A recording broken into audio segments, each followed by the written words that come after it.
Yeah. Well, this is the first. So, hey, first time ever right here at the Preserve at Dundee. We're doing an outdoor podcast. First, Scott Mahone, Hanover boy, Yep. right? Yep. And former Green Top employee a long time ago. Well, That's not that correct. long ago. That's correct. Early 90s. Early 90s. But today we're out here, just having a good time at the Preserve at Dundee, which is a beautiful place, as you can tell. Across from me is Paul Jordaan, and it's spelled Jordaan, right? Yes. And is that how it's pronounced?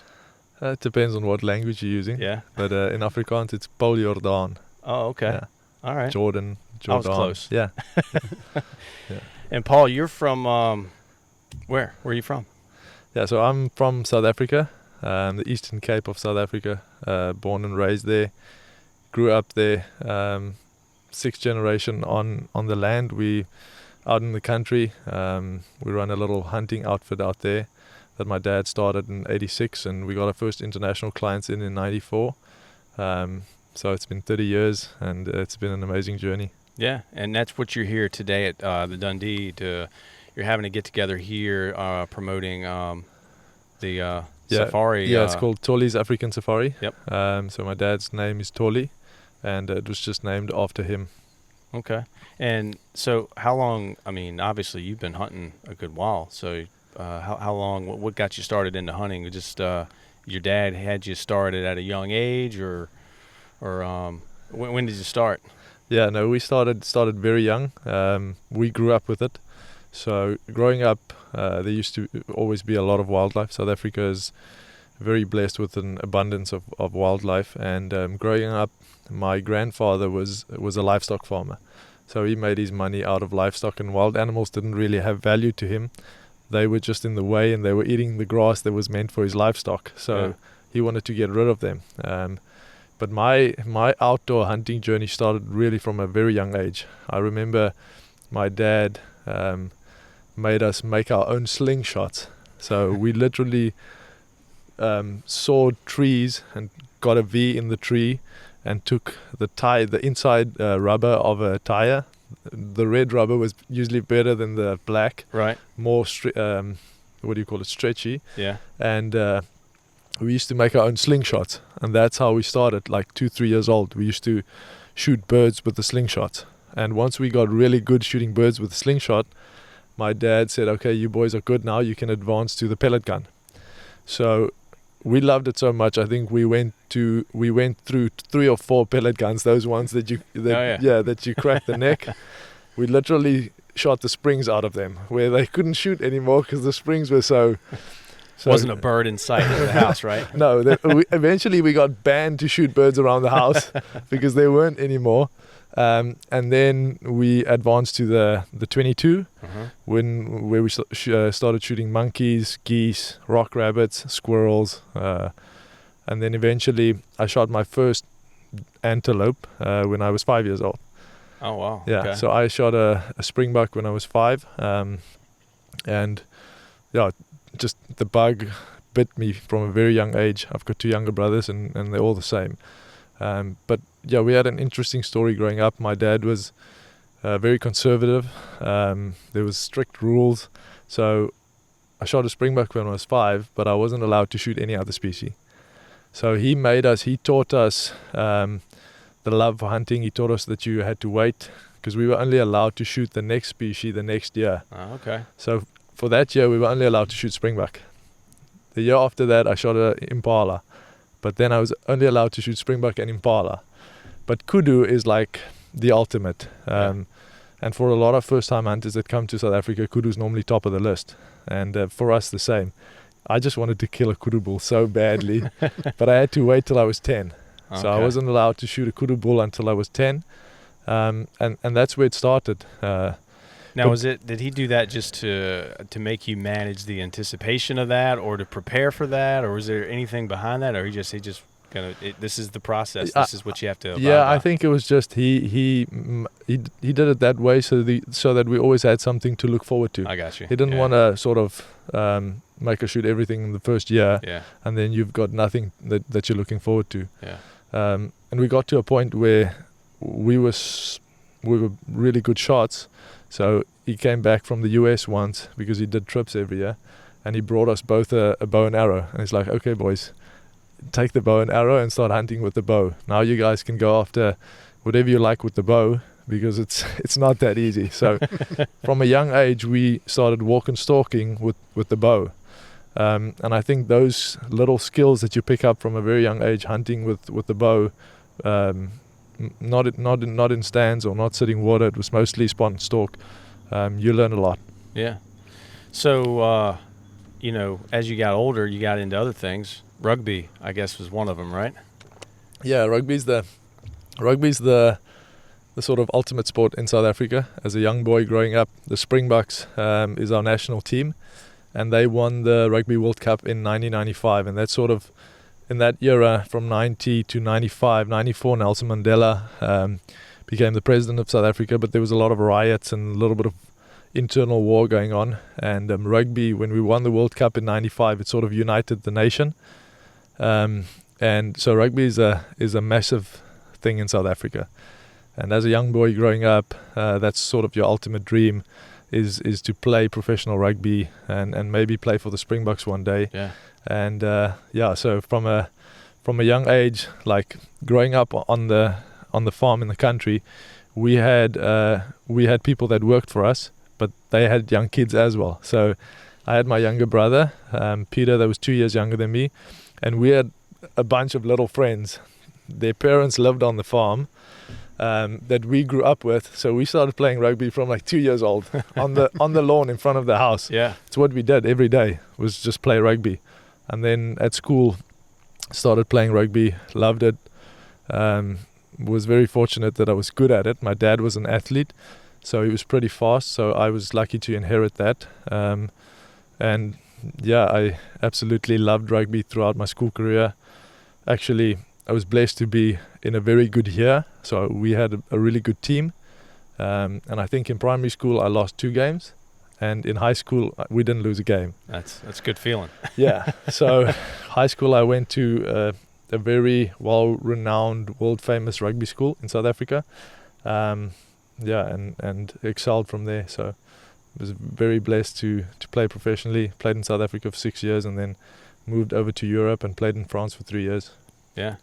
Well, we talked about it earlier, when you do something like that, especially on a professional level, your body starts to get banged up pretty good. I mean, rugby's it's not an easy sport. No. But to stay, you got to keep yourself fit and stay healthy. I guess, at what point did you just transition away from rugby and then just decide I'm going to go all in on the hunting part of things? Or was it always there? It was always there. The dream was always to return back to the property. We're the 6th generation on the property, so it's sort of like a hunting dog. It's just in you.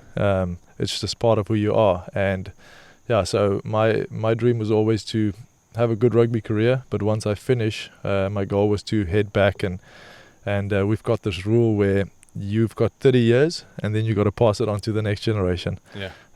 And as soon as I retired, my parents passed it on to me, so I live on the main property where the lodge is, and I take care of things there, and then they moved off and they live just outside of town.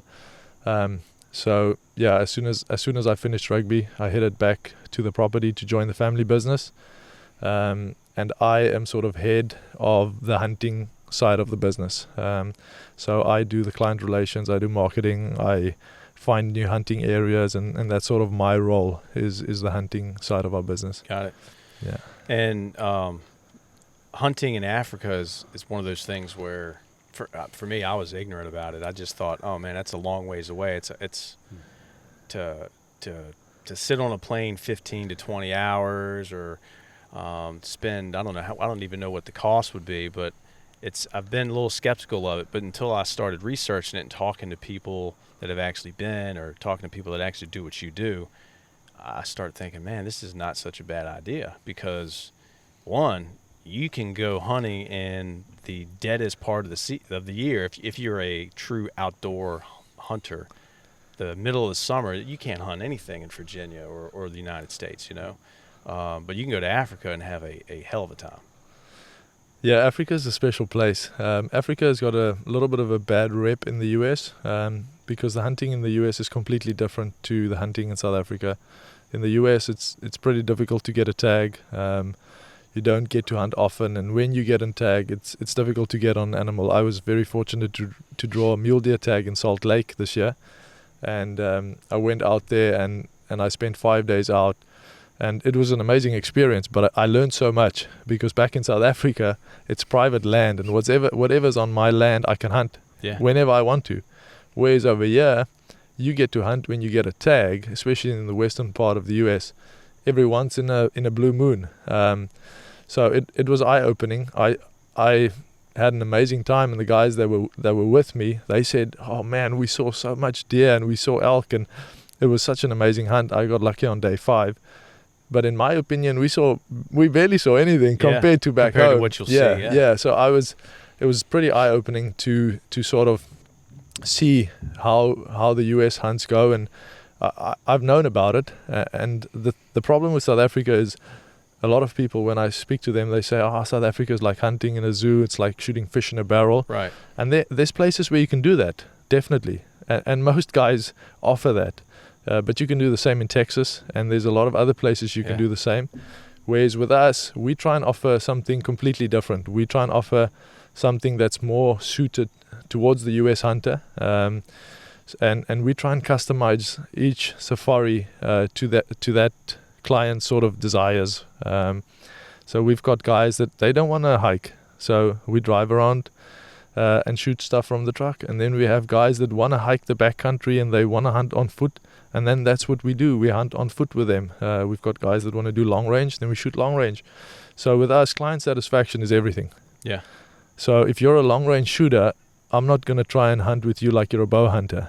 I'm going to let you shoot long range. If you're a guy that wants to hunt the backcountry and you want to go into the deep valleys, then that's what we're going to do. So yeah, we've got a little different approach when it comes to hunting than most guys. We try and make it a real hunt. We're very, very blessed with the areas that we have to hunt. We've got 25,000 acres that we hunt ourselves, but we've built up relationships and leases with just local livestock farmers in the area and hunting properties. So we've got access to about 500,000 acres of land that we can hunt. Oh, wow. That's massive. Yeah, and we can hunt about 15 different species free range. On the free range in South Africa is low fenced areas where the game can move wherever they want to, but it's livestock properties where the guys run sheep and cattle. Yeah. And then we've got about 200,000 acres of fenced areas that we hunt. But when I talk about fenced areas, it's not 500 acres. I think the smallest property we hunt fenced is 6,000 acres. And then the biggest one is like 58,000 acres. Wow. So our area is very diverse. It's beautiful. It's in the mountains. It's really special. Like if you want to hunt on foot, you can. If you want to hunt with the truck, you can. If you want to bow hunt, you can. If you want to do long range, you can. Because the area allows for that. It's mountainous. There's open plains. There's thick areas. So we absolutely love it. So Scott, you got firsthand experience because you've actually been several times. I've been 3 times, and actually we'll be going back in 2025. Yeah, I agree with everything Paul said. I think for me, it started out where I was looking for a hunt to take my family on to celebrate my son graduating high school. And just like you said, in the summertime in the United States, North America, there's really nothing to hunt. And I got fortunately connected with a pretty good outfitter, and he said, "Hey, have you ever thought about South Africa?" So that way, I'm grateful to him to recommending that. What he described to me was so different than probably what the myths, I'll say, or what I believed hunting in South Africa was like. I thought Africa, you don't really, first of all, you don't really understand as an American sometimes what's the difference in Africa, which is a giant continent, right, and South Africa, which is actually just a specific area there. South Africa is obviously down at the very tip. I mean, if you started swimming south, you'd hit Antarctica. Okay? Right. So that's how far down you are. And in fact, it's so far that our summertime is their wintertime. Yeah. And they're on the other end of the globe. So you're not looking at mosquitoes and humidity and dense forestry and all this sort of stuff. The cool thing about Tollies, where they're a little more even remote than, say, your typical South African hunt. I think there are a lot of opportunities to fly into Johannesburg and then drive maybe an hour or less, and then you're hunting on a high fenced operation. That's typically what people, I think, do. With these guys, you fly into Johannesburg and then you jump down to Port Elizabeth, which is about a 2-hour flight. It's easy. You're excited at that point. Yeah. And they pick you up and then drive you another 2.5 hours to their property. And it is mountainous. It is hilly, but at the same time, in the mountains, they'll have high plateaus. So they can get you up there and you're still hunting mountainous game, but you didn't have to walk up an 8-mile, you didn't have to climb 5,000 feet type thing. Not like a sheep hunt, right? Right. There's areas where you can hunt like a sheep hunt, definitely without roads. Yeah. And if you want to go there, we take you there. Right. And it's so that part to me was very appealing, because being an old Virginia boy, I felt like my life I've hunted everything here in Virginia, and there's certain things like spring gobblers that are still challenges to me. I can't figure those guys out, but just when you think you have them figured out and you kill a few and you feel like you know what you're doing, then the next one fakes you out. But I was looking for an adventure, and so I think if I had to say to an American what this is like, it's sort of, if you took like Yellowstone, the television show, and you combined it with like maybe Indiana Jones, it's sort of like passive adventurism. Right. Yeah. So that part was cool to me, and I wanted to take my family on that, and I think that's probably a good segue to the next thing, because the one thing that outfitter told me, he said, this is perfect for your family. I think different than maybe some other places is that these guys specialize in families. So they encourage you to bring your wives or significant others and your kids. And they're going to have as much fun as you have as the hunter. They're going to have as much fun, if not more. And then you're going to discover stuff that you didn't think you were going to experience as a family that is life-changing. And for me, I have mixed emotions about this whole thing we're doing right now, because if you guys ever had like a really good secret and you didn't want to tell anybody, because it's like a really good secret, but here I am telling everybody, so I'm going to make Paul make sure you won't be able to. I won't be able to go. You can't go for the next 3 years now, Scott. It's going to buck out, yeah. But Paul will thank you for it. Yeah, though. so that's that's kind of the way I feel. I mean, I like I said, I don't want to give away all the secrets, but there's stuff that you'll experience. You think you're going to go on a hunt, but what you get out of it as a hunter, number one, and then as a family and the experience that you have is far greater than that. And it's turned into this relationship that we've had and become friends, and so the rest is history. I'm going back down there again next July, and my son and I are going to pursue some of the. We've sort of been elevating our game. Yeah. And we last time we were there, we hunted some of the more difficult mountain species like the Vallery buck and the klipspringer, and I had some success in that. We put in a lot of boot time, but it's difficult up there with the wind and different things that go on, just like it is in northern Idaho or places in the Rocky Mountains here hunting elk. But the klipspringer's a lot faster and smaller and harder to find. So we're going to go back and let my son go after some of those things. I look forward to looking over his shoulder and chasing some of those guys. But so, and that's a good thing too, is you can hunt what you want to hunt where you want to hunt them how you want to hunt. It's very custom to anybody that wants to come. And then, I think I mentioned hunting in Africa to my wife a while back, and she like, well, I mean, if you're going to Africa, you've got to take me with you. I mean.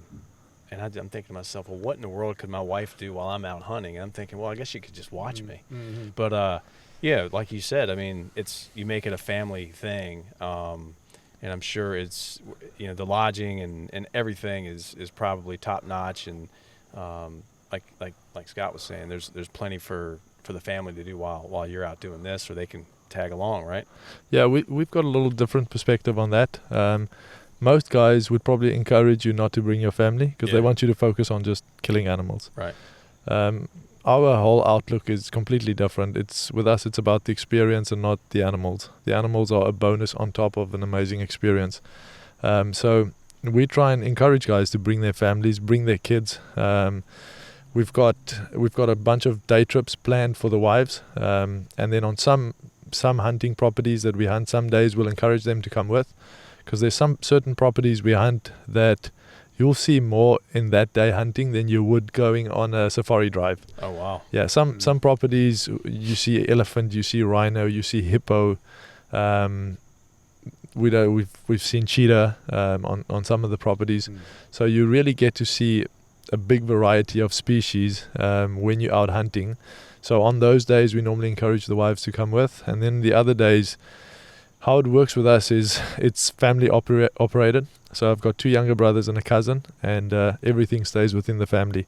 My mom and dad are still involved. They come out maybe twice a week to come and spend the evenings with the clients, but we do all the guiding ourselves. So we only really have 4 guides, and then our wives run the lodge. So they take turns to do the cooking. So this week will be my wife's turn, and next week it'll be my brother's wife's turn, and then the wives that aren't cooking for that week will take the ladies on different day activities that they want to do, and it's anything from shopping to a spa day to horseback riding to a picnic in the mountains, spending a day at the school. We've got a little charity project, school and orphanage, teaching the kids. So there's a lot of activities that we've got on offer for the wives, because it's that old saying where happy wife, happy life. Yeah, right. So yeah. if we can keep the wives happy and entertained, the guys can hunt. Yeah. But the experience is so much greater when you have your family with you, especially if you're a family man. So to have your family down there is amazing, and we put a lot of effort into kids hunting. Because we can offer them that opportunity. In the US, I think you can only start when you're 10 or 12, and you don't spend a lot of time behind the gun on the trigger. Whereas in South Africa, for kids, it's an amazing experience, because they can spend the time that they would have spent in 10 years in the US on the gun, they can spend in a week in South Africa. So they can learn a lot from that experience as well. Yeah, before we started recording, we were talking about, pre-COVID, post-COVID, but since COVID, the hunting industry just has seen a big boost. Yeah. There's been a lot of new people coming out that, that want to learn more about hunting or get outdoors more. And I'm sure you've probably seen it there. I mean, I'm sure you get people from all over the world, but getting your kids, and women, in fact, too. We've seen a huge increase in women wanting to just getting into hunting, fishing, whatever that is. And I think a lot of that is the amount of not just like content and social media, ambassadors and people like, you got Meat Eater, you got Cam Hanes. We talked about Cam Hanes earlier. I mean, guys like that, and they're doing so much for the industry and so much for hunting in general. Getting kids and getting women into this it's an important part of the future of all this too, because this has to continue on. This has to be a legacy, It has to be there for future generations. Yes. That's what we believe. So once a year we run like a kids hunt, like a kids camp, where a bunch of guys come and they bring their kids, and it's all focused on the kids. So we teach them that's great. everything. We start off with rifle safety, how to handle a rifle, how to sight in a rifle, put the scope on, sight it, bore sight it, get it sighted in. We teach them different tracks, how to track, how to use the wind to your advantage. We eventually let them shoot something, then they got to skin it. So we make them skin it, and then eventually they get to break down the meat and then cook the meat. So it's this whole process, and then we take them to the taxidermy, and they spend a day at the taxidermy learning how to mount these animals, because we believe the future of hunting is definitely, hunting itself has definitely boomed after COVID. There's no doubt about it. Getting a tag in the US and hunting in the US has gotten so expensive.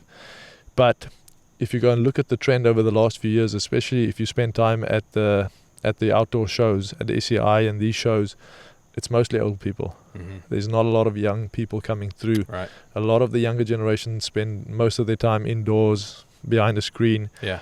And we want to encourage young people and young kids to get out. That's why it's so amazing when families bring or when guys bring their wives and kids along, because I can't tell you how many first-time hunters I've taken out over the last 5 years and taught them how to hunt, and see how the bug bites them and they fall in love with it. So yeah, that's a very important aspect for us, because we are very family based. We've got young kids running around. We're teaching our kids at the same time.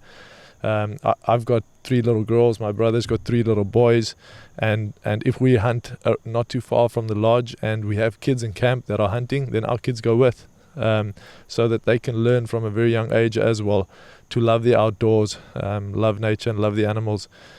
So yeah, I agree with you. Hunting has definitely boomed in the US since COVID, but we got to get the youth out there. Yeah, definitely. Is any particular? I mean, you talked about time frame, but the season for you all, the I guess the peak time for hunting in South Africa, is it start around March, or is it? Yeah, so March, April, May is fall with us, Okay, and then June, July, August is winter. So we start in March, we end in the end of August, September. That's sort of our hunting season. Mm-hmm. And for those 6 months with us, it's flat out. It's every day going hard. It's every day going hard. But it's something we love. I believe if you love something, it's easy to be successful in it. Yeah. My dad always said, if you love what you do, you'll never work a day in your life. And like I said, I was very blessed to play rugby at a professional level, and I retired at quite a young age. All my friends are still playing. But if I look back, my cousin lives in Australia. He moved there when I moved back to South Africa, and he visited us earlier this year, and we were hunting, and we had this conversation where I said to him, the ultimate freedom is when you can do whatever you want to, with whomever you want to, whenever you want to. So those 3 things are is the ultimate freedom. Do whatever you want to, whenever you want to, with whomever you want to. And if I had the choice today on whatever I could do whenever I wanted to do it, I would still be doing the same thing. That's good, man. You're in a good spot. Yeah. So and my brothers feel the same way, and I think that is the success of our business. Is we absolutely love what we're doing at the moment. It's not going to be like that forever, but at this stage, we love what we're doing. We love entertaining clients. We love taking out kids, and we love spending time in the outdoors. Yeah. Well, you like helping people too. Yeah, definitely. You love doing that, and it's not. I would say it's a side thing for you, but you're a heck of a fitness coach too, right? I love fitness. I love being healthy. Yeah. For me, it's sort of it's a must because of rugby. Unfortunately, it's a tough sport. I was one of the smaller guys. I was one of the fast guys, but one of the smaller guys, and I had a lot of injuries. I had surgery on both ankles, 6 knee surgeries, 2 ACLs, a couple of meniscus, broke my hip badly. I fractured my cheekbone twice, my nose twice, a couple of concussions, and because of that, like, I have to work out. Yeah. If I stop working out, like, I'm in pain. So workout, like blood flow, I call it oiling my joints. Yeah. So getting blood flow through the joints and eating well, keeping inflammation levels down, that's what keeps me going. And it's an absolute miracle that I can hike the mountains like I do, because after so many surgeries, you're not supposed to be doing that. My doctor, when I broke my hip, my doctor said to my dad that the chances of him playing professional rugby again, it's over. And he's probably going to have a hip replacement within the next 10 years. And just by keeping at it, good rehab, good training, strengthening the muscles, getting good blood flow to my hip. My hip, it's more than 10 years later. I don't have no single pain in my hip. I don't feel like I've had a hip surgery. My hip is amazing. I made my recovery after 10 months, and first game back, I played off the bench, and first ball I got, I ran down the touchline, stepped the fullback, scored in the corner, and it was a miracle. Yeah. And the doctor called me after the game, the guy that the surgeon that operated on me, he said, "Listen, I just want to tell you that it's an absolute miracle that you just did what you did." And I said to him, "Well, Doc, I'm a blessed man." Yeah. And and that's my philosophy. You got to keep busy, you got to eat well, and to do what I'm doing, hiking the mountains, packing out kudu bulls, you got to be fit. You got to keep those pain levels down.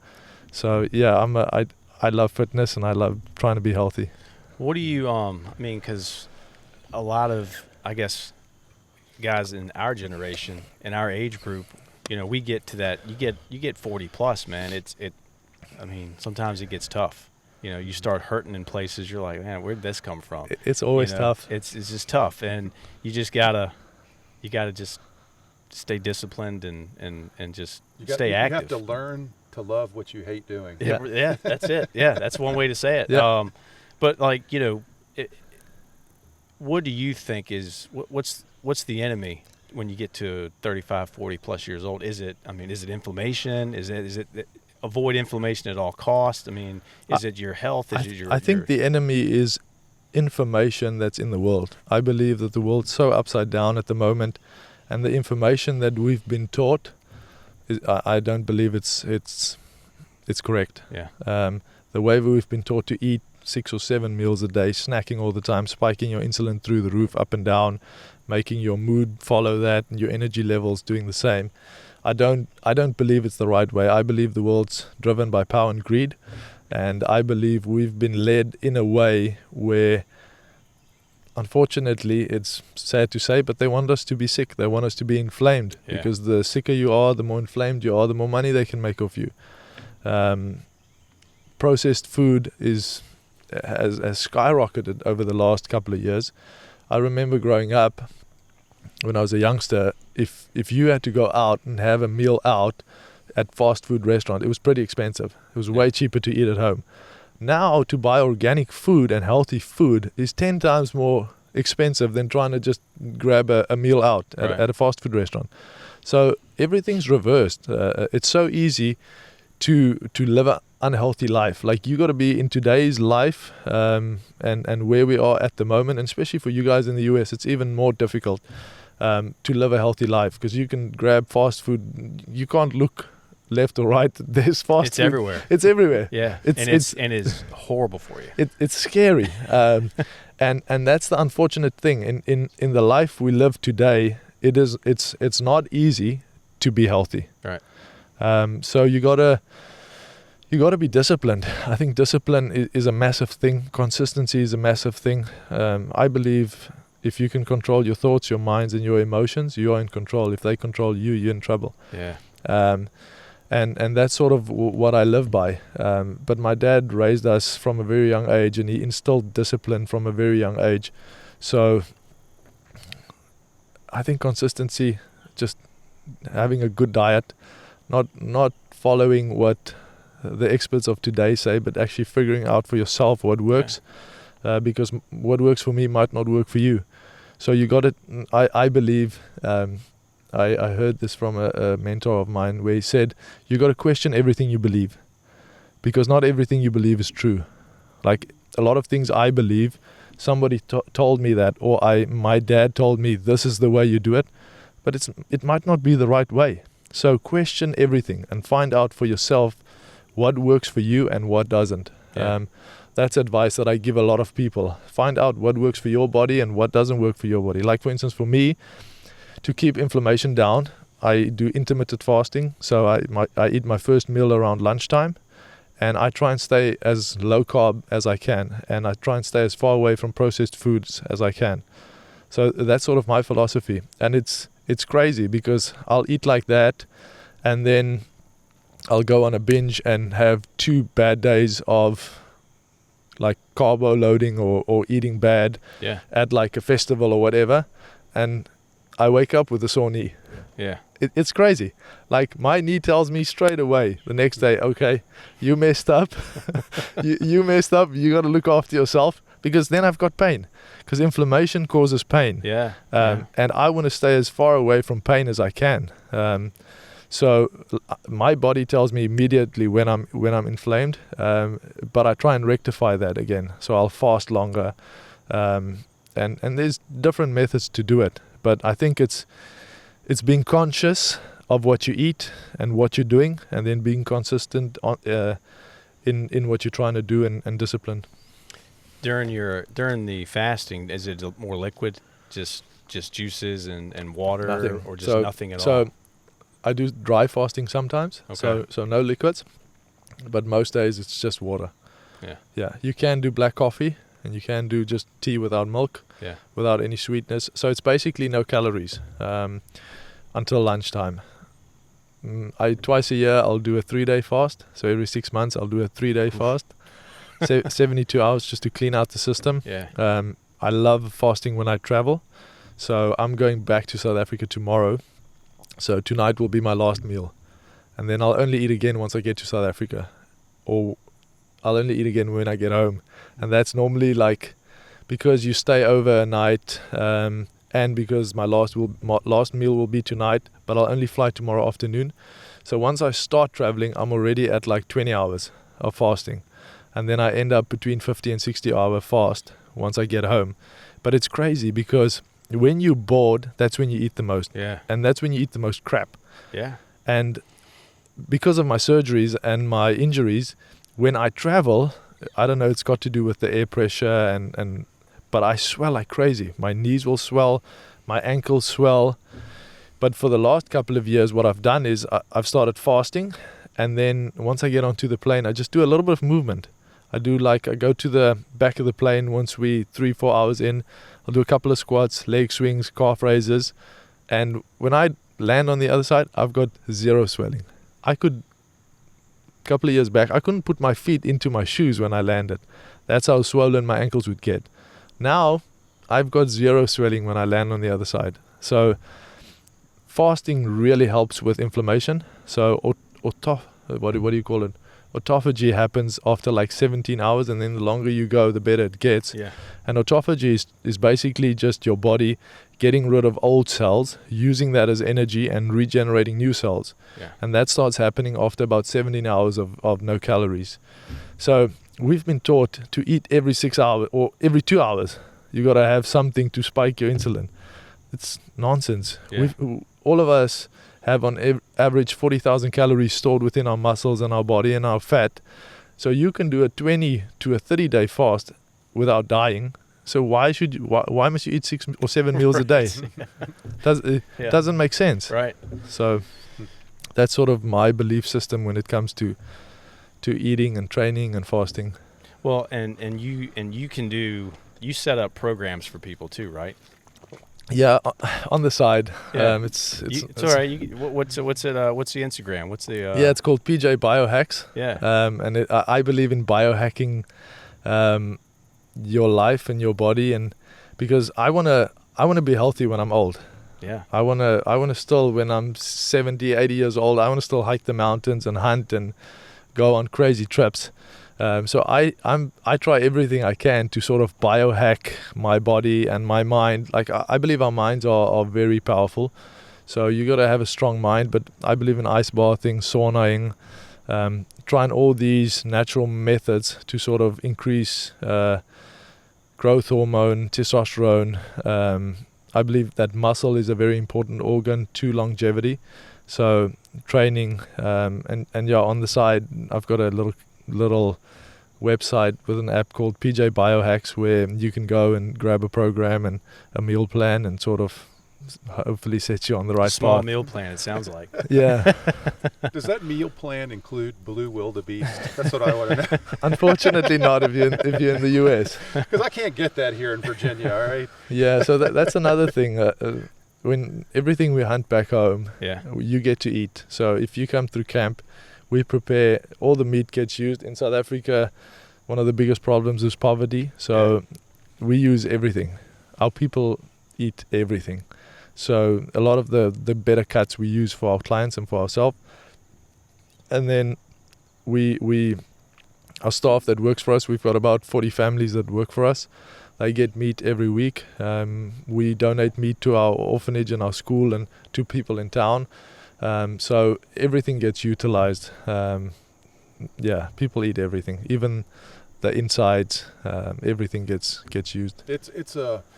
It's quite a process when you, again, being a good old Virginia boy, and you're in the national forest here, you're hunting at a club here in the eastern part of the state, and you shoot a white-tailed deer, you always have the field dressing, the gutting of the yeah. deer process, and the dragging of the deer out and stuff. So when you've experienced that your whole life, and then you go to South Africa and you go on sort of a remote hunt, and you're successful in that, these guys use marine band radios, and they'll communicate back to folks that are sort of positioned several miles away, maybe down the closest road or something, and they radio, and it's just like a great feeling sitting there with your animal, and then you see guys coming up the hill. Yeah.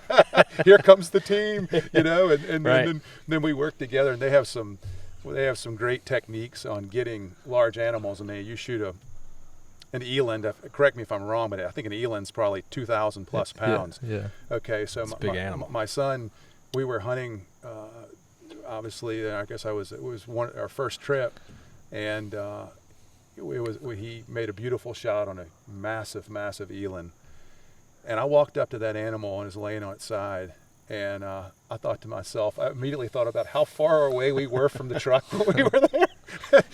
Did you hug Paul? Like, I'm so glad you're here.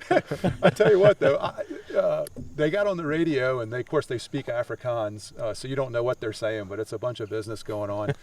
And then all of a sudden, I don't know, it's probably a couple of hours later, and I was wondering what was happening, and they said, don't worry, and all of a sudden here comes this old, I believe it was a Ford tractor, and it was bumping up and down those rocks and pulling this big flatbed, and it had a bunch of guys on the back.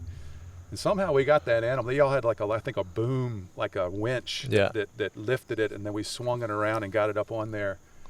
But to Paul's point, the cool part about it is a few days later, you know, you're having eland strudel. And Oh, man. you know, they will take that meat, and you're there in camp with people, and it's kind of fun to. I always like to ask, all right, you know, if it's tonight we're having kudu or something, I like to say down the table, like, well, who shot the kudu? Thank you very much for tonight's dinner. You know, I mean, but in all seriousness, it's that connection. It's the food value there is important. Yeah. It's a lesson that we learn where, you know, you eat what you kill, and it's a beautiful lesson for your family, particularly if you have young kids, and you put all that work into going there and hunting and being successful. And then you're able to consume that and fully honor the animal by that. I think there's something very, very spiritual about that, I guess. It's a connection for me, anyways. And Paul touched on he touched very briefly on several of the pearls that you know, I think that you uncover when you go there, and the lucky few that have a chance and to go down there with Tollies, they'll experience those things. One other thing I think that makes also Tollies very unique, if I could say, is that particularly the outfits that are maybe in the northern part of South Africa, the topography is very similar. Okay, mm-hmm. on their properties, whatever size they may be. But down where Tollies is, they have what I would call 5 different biospheres, meaning you have your mountains. You have your high grasslands and plateaus that are in the mountains, kind of in what we would call saddles between 2 rocky peaks. You'll have a meadow. Mm-hmm. And obviously the mountainous game will gather there because that's where their food source is. And then you kind of come about halfway down, and you're sort of in more rolling kind of hills. And then down in the bottoms they have what they call grassveld or bushveld, right? Down in the bottoms, Afrikaans word.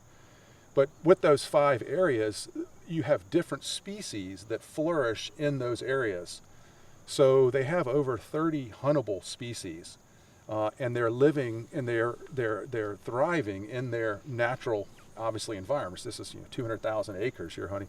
So I don't know if there's a whole lot of other opportunities where out of one camp you can hunt your high mountain species, like I mentioned earlier, the Vaal, the Klipspringer, your common reedbuck. And then out of the same time, the next day you can be hunting, a black or blue wildebeest or something like that. And then in the middle, halfway up, are where your kudu and your red hartebeest, your lechwe, and all those inyalas are found down low. So it's something for everyone, and guys that have a species maybe they've thought about their whole lives that they wanted to try to pursue. this is the place to go. Yeah. For sure. And those are things that I think that differentiate them from maybe other spots. What do most people want to pursue when they come there? Like, what's number one? Is it? I think number one on a first time hunt for a first time client is normally kudu. Kudu. Kudu is normally top of the list. Kudu with us is like hunting elk in the US in the backcountry. Yeah. Because the kudu bulls like to hang out in the mountains. So it's one of your more challenging hunts. The gray ghost. The gray right? ghost, yeah. Well, and it's not like you just drive up and just shoot one either. You know, it's not like that. No, right? no. You like 1 in 50, you get lucky and you drive and a bull jumps out and you jump. I'm not going to leave it if it's a big bull. No. Yeah. But 90% of the time, we spend a lot of time on glass. We get to high peaks. We glass valleys until we pick up a nice huntable bull, and then we try and stalk in. And the nice thing with us is we don't do hundreds of clients a year. Yeah. We do 60 clients a year, and 60 to 70, and that allows us to really look over animals and pick out quality bulls, and that's why we hunt such big areas. On a kudu hunt with us, you might see 50 bulls. We might hunt areas that have on a particular kudu hunt. If we hunt kudu for 3 or 4 days, you'll see 700 to 1,000 kudu in that period that you're hunting. We don't just shoot the first bull we see, and I think that's what makes us special as well. We're not trying to force animals down our clients' throats. We've got a different philosophy. Like I said, we believe if we look after our clients, they look after us. With us, it's all about the experience and trying to get the clients back a second and third and fourth time. Like Scott's coming back for his 4th time, because I believe I can make a lot more money out of you in 4 trips than I can trying to force you in 1 trip. And unfortunately, in South Africa, it's such a competitive market that a lot of guys will try and get guys there on a really cheap deal and then try and force them to shoot a bunch of extra animals. Yeah. Or they make a guy come for 10 days but 3 animals, and then he's done shooting after day 2, and then he sits there and he's bored, and then he jumps into shooting a bunch of extra animals, and that's where they make their money. But that's not what we're trying to do. We want to offer a truly great experience, because we want you to come back. That's the key thing for us, because when you come back, you bring your friends. That's right. You tell your friends that it was amazing, and that's our best marketing. And I guess everyone's always asking about lions. You know, can you shoot? Can you kill lions too, or what? Yeah. So in South Africa, like I said, everything's privately owned. Yeah. So we can still hunt lion. The unfortunate thing is you can't bring them back to the US. You can hunt wild lion up in Africa that you can bring back. That's pretty expensive. But to hunt lion within South Africa, unfortunately, it's an amazing hunt. Like, I would recommend it for any adrenaline-seeking hunter. Yeah. It's an absolutely spectacular hunt. Like, we would hunt these lions in the Kalahari Desert. So it's very sandy, but very brushy at the same time. But we hunt them there specifically so that we can track them on foot. Yeah. So the property is divided up, and it's got a lot of roads. So we would drive roads late afternoon, sweeping them, and then the next morning trying to get on a fresh track, and then you walk. And every time when we find a fresh track and I get off to start hiking this track, like, my palms get sweaty. That adrenaline rush is through the roof, because it's normally close encounters. You'll walk and then all of a sudden you just see there the lion goes 15 yards in front of you, because 90% of them are scared of you. Yeah. So they'll run away for 2 or 3 times, and then they turn around and they stand their ground. Yeah. Then they're done running, and they'll let you know that they're there and they're ready. Yeah. And then it's exciting. The hair on your back, stands up. Everyone I've talked to that's been on a lion hunt said it was the peak experience in hunting for them. You know, and they've been on a lot of hunts, you know, doing other things, but they said there was no question about it. The lion hunt was the peak. Definitely. Lion hunting is one of the best hunts you can do. It is so unfortunate that they've closed the importation to the US, because we did quite a few lions every year, and it's completely killed the lion hunting industry. Like, we hunt maybe 1 or 2 lions a year now. Yeah. If I can comment on the ban on the bringing the lion skins back and being able that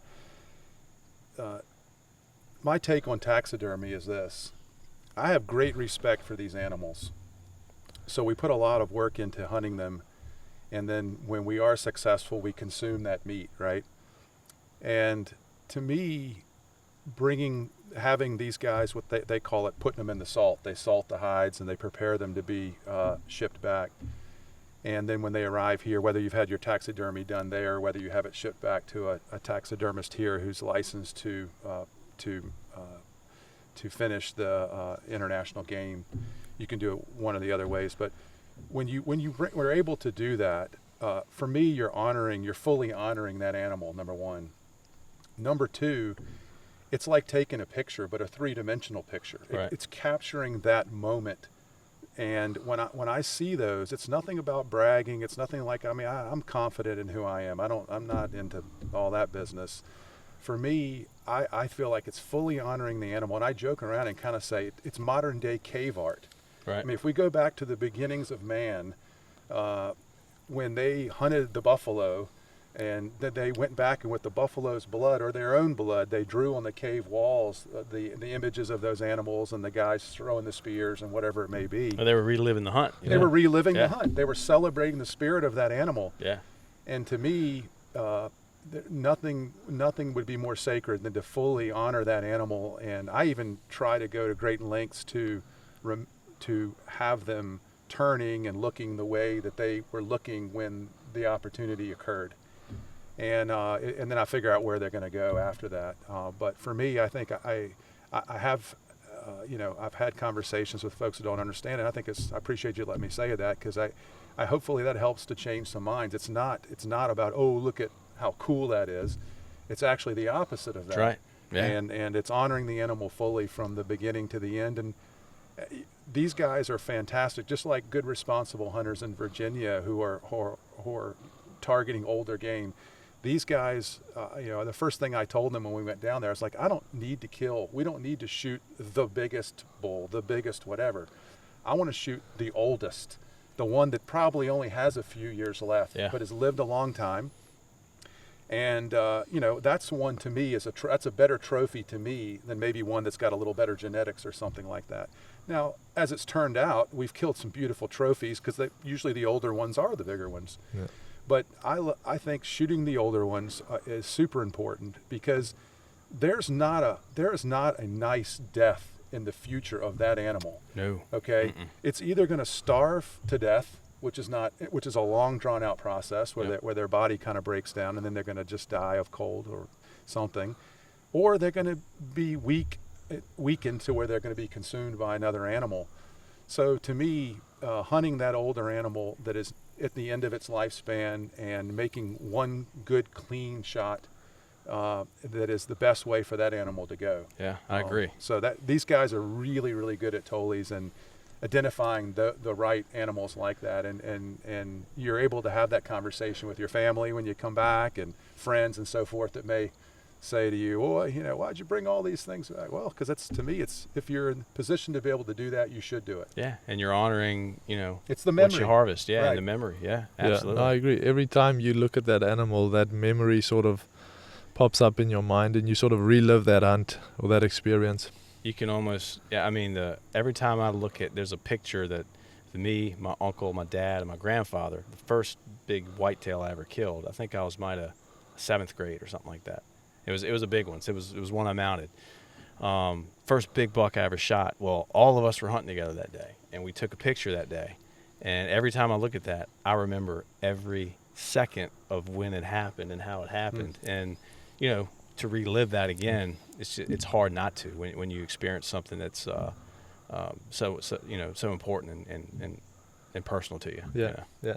No, and something that people don't understand that criticize hunting or that aren't hunters is, especially in South Africa, like hunting, we believe, is the best conservation tool there is, because hunting gives animals value, and when something is valuable, people look after it. It's as simple as that. Growing up, my grandfather made his money from livestock. He was one of the biggest sheep farmers in South Africa. He was the president of the Merino Wool Association. He traveled all over the world, but he made his money from sheep. But there was wildlife that was eating the grass that was meant for his sheep. And the more wildlife on the property, the less sheep he could have. The less wildlife, the more sheep he could run.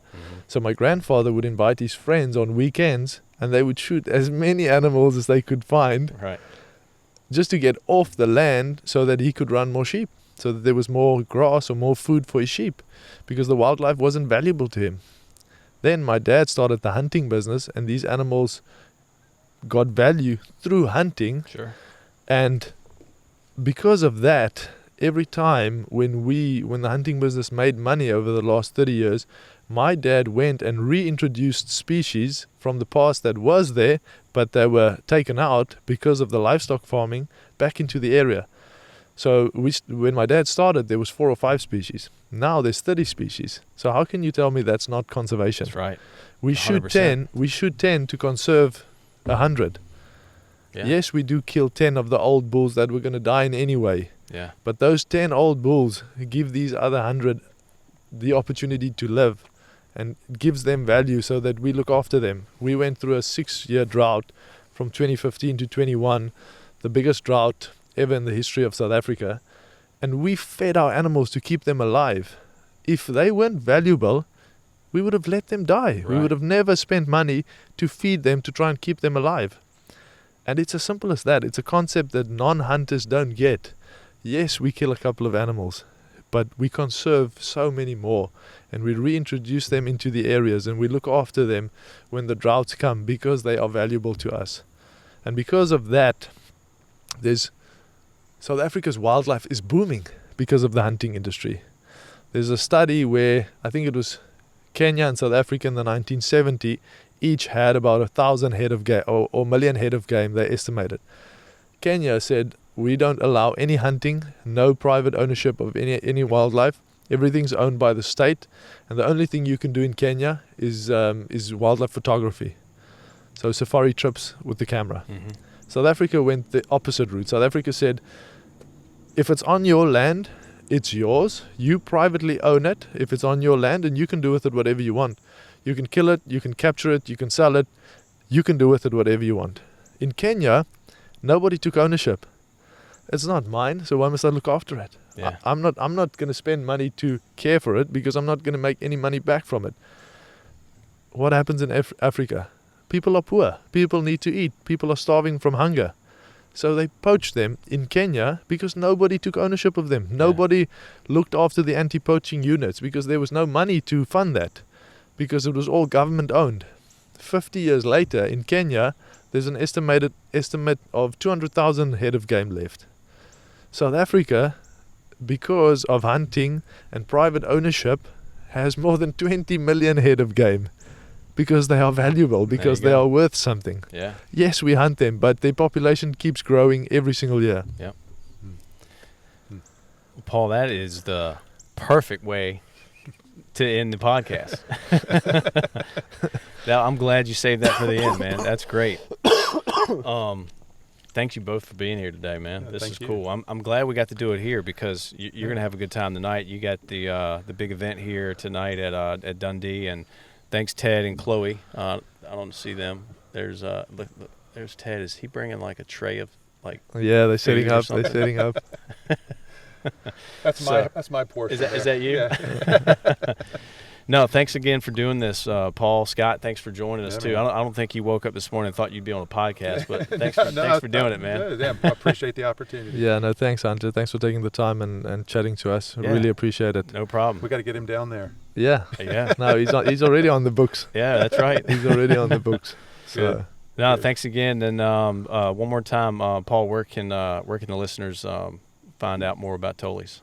Yeah, so we've got a website that they can just Tollie's African Safaris on Google, and it should pop up. You can just contact me, and I'll send you all the info that you need. And then, yeah, Okay, it should be good. excellent. You can email me at pjordan12@gmail.com, and we can take it from there. That's right. So And you can. I might hit you up for a little workout routine, man.